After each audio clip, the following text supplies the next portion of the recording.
Assalamualaikum warahmatullahi wabarakatuh. Ketemu lagi bersama saya Muftihatun Nasihat tentunya. Di sini saya mendapatkan tugas dari dosen saya membuat PowerPoint tentang hukum bacaan mad dan macam-macamnya. Di sini saya akan sekilas membahas tentang hukum bacaan mad dan macam-macamnya ya. Yang pertama di sini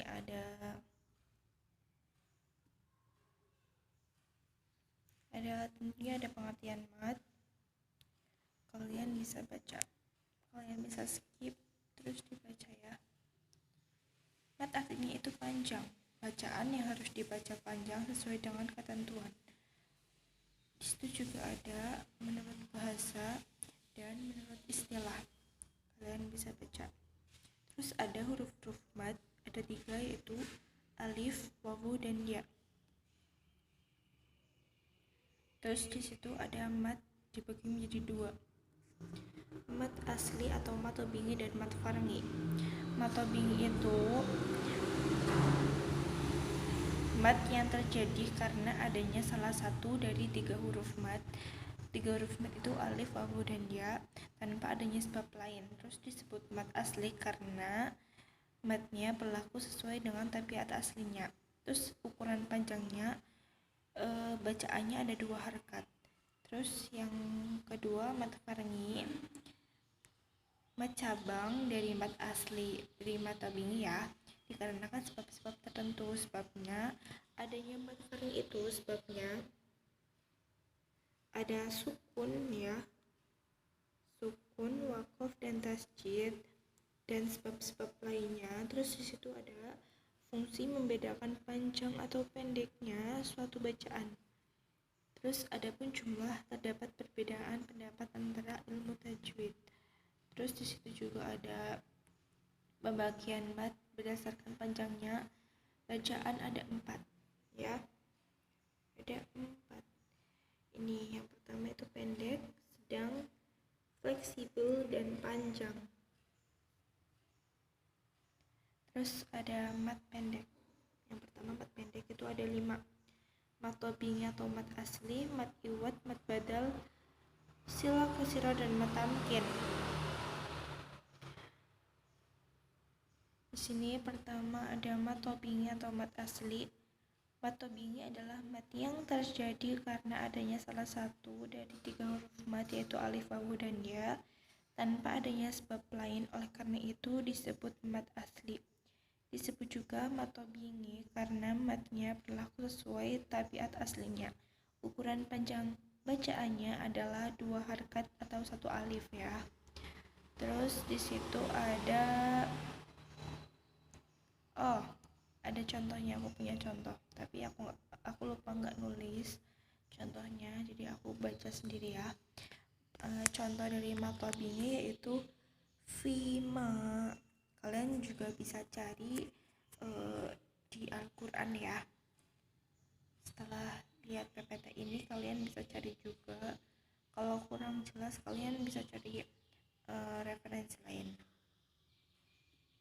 Terus yang kedua mad iwad, itu penjelasannya. Apabila ada fathatain pada akhir kata yang diwakafkan, maka tanwinnya diganti dengan mad tobingi. Terus ada juga yang menulis biasanya huruf akhirnya diberi alif atau ada sebagian kecil saja yang tidak memakai alif. Contohnya itu di surat An-Nisa ayat 1 ya, yang bunyinya rokiba. Terus yang mad badal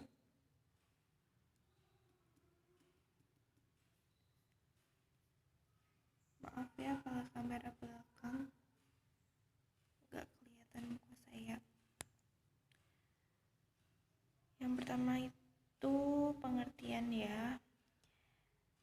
Mad badal itu mad pengganti hamzah. Apabila ada 2 hamzah yang terkumpul dalam satu kalimat, maka hamzah yang kedua diganti dengan huruf yang sesuai dengan harakat pertama.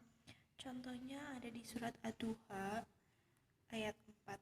Kalian juga bisa cari sendiri contoh-contoh yang lain. Di sini saya menyontohkan mad badal itu pada Quran surat Ad-Duha ayat 4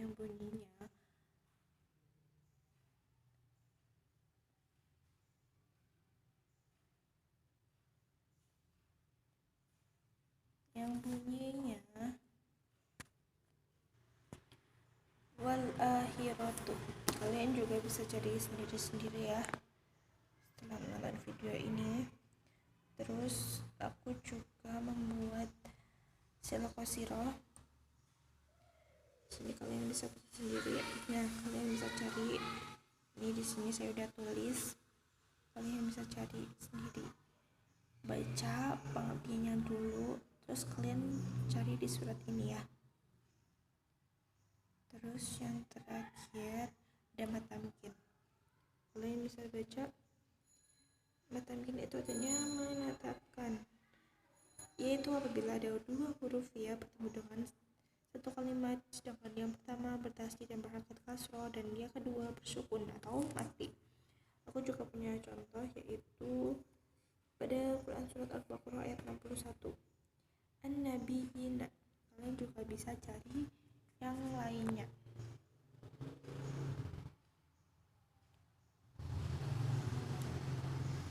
Terus disitu ada mad sedang, ada 3 mad wajib mutasil, mad jaiz munfasil, dan ketiga mad silah tawilah. Bacanya itu 2 atau 2,5 alif. Kalian bisa cari sendiri pokoknya setelah membaca pengertiannya. Ini pengertiannya. Di sini saya nggak nulis contohnya karena kalian bisa mencari sendiri setelah melihat materi ini. Terus yang kedua ada mad silah tawilah dan mad wajib munfasil. Kalian bisa baca keluar. Mad silah tawilah kalian bisa skip apabila ada huruf sukun dhamir yang diapit harkat dan sesudahnya bertemu dengan hamzah. Yang kedua ini mad jaiz munfasil, apabila ada mad tabini atau mad asli bertemu dengan hamzah di lain kalimat. Kalian kalau kurang paham, kalian juga bisa cari referensi lain ya. Atau misal kalian kurang paham, kalian bisa komen. Di sini ada mad panjang, yaitu mad farni, mad lazim, ini macam-macamnya ya. Ini mad lazim kilmi itu dibagi menjadi 2, mukhafaf dan musaqal. Sampai juga dengan mad lazim harfi. Terus di sini ada aku punya pada slide ke-15, kalian bisa baca sendiri. Yang pertama mad farki, terus mad musaqal, terus mad mukhafaf. Ini mad lazim ya, mad MLK itu mad lazim kilmi. Kalau MLH itu mad lazim harfi. Di sini kalian bisa baca. Kalau kurang jelas, kalian juga bisa cari lagi. Terus ini mad lazim harfi mukhafaf, mad yang terdapat, maaf ini aku tipe, matnya terdapat pada tipe lagi. Mat yang terdapat pada huruf mat di awal surat, yaitu huruf yang tidak didahului tasydid. Di sini aku singkat karena nanti ini mentok-mentok putih, kalian gak bakalan bisa baca dan kurang mengerti. Jadi aku singkat. Kalian juga bisa cari sendiri contoh-contohnya ya, karena di sini saya tidak menuliskan contohnya. Terus yang terakhir, mad lin dan mad adil sukun. Kalian bisa baca mad lin, yaitu apabila ada huruf al-layin, waw, dan ya yang jatuh setelah fathah yang bertemu dengan sukun yang tidak asli sebab waqaf. Terus yang kedua ada mad adil sukun, apabila ada huruf mad asli bertemu dengan huruf mati yang matinya tidak asli sebab diwakafkan. Bisa dipahami kan? Maafin aku tipe lagi.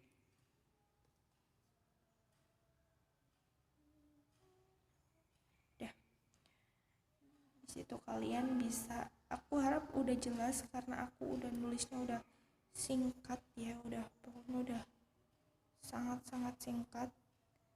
Di sini aku nggak nulis contohnya karena aku udah udah berpikiran pokoknya udah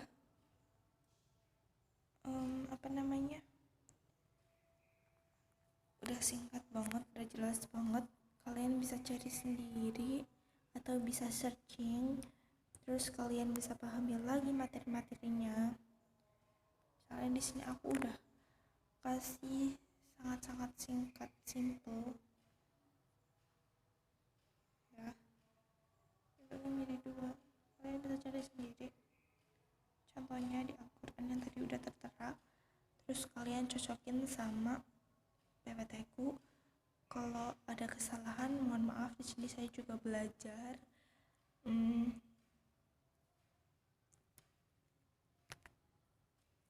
Di sini saya belajar, jadi maaf kalau banyak kesalahan dan kekeliruan kata atau contoh atau lain sebagainya.